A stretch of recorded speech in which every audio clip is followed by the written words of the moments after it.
Okay mga kapatid, so meron po tayong for disposal na 6 na lechonine.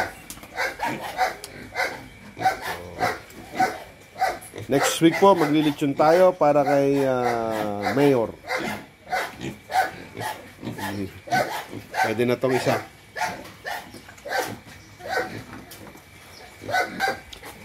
Si Labo po ay nakakulong na ngayon.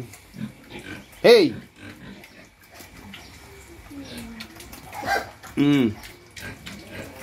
Kinulong na siya kasi naninira ng mga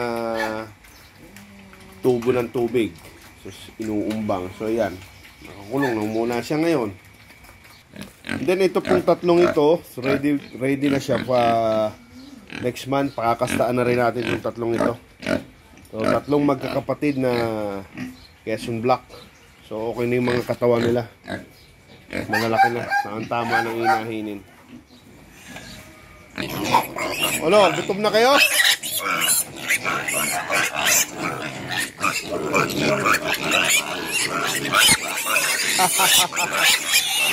Wait!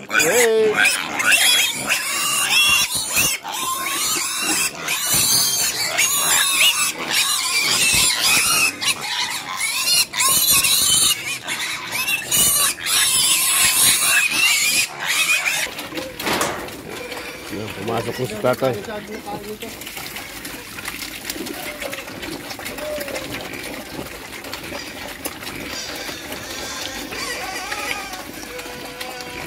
O mga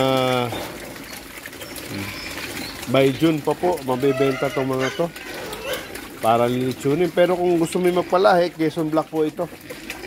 Nakakapili kayo ng magandang materyales.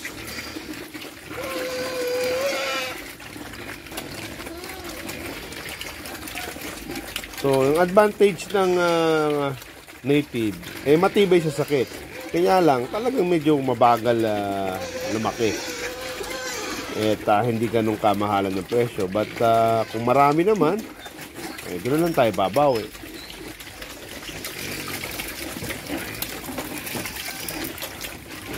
So, 17 po yan, yung mga nakain na yan. O no, gutom na kayo. O, itong 6 na to, hopefully, magbuntis yung lahat. Kastaan na sila.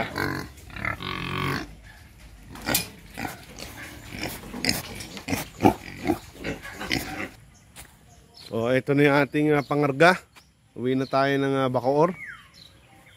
Ayan, meron tayong papaya, hinog, 3. And then, yung saging. So, kinontrol ko po yung saging kasi masyadong marami. Mahirap ding i-dispose kasi wala man akong oras magbenta ng saging ngayon dahil busy tayo sa trabaho. O yan, dumadami yung chicken natin na iba-ibang lahi. May Texas, may Rhode Island Red, may Mestizo, tsaka Decalb. Good morning po and have a blessed Sunday.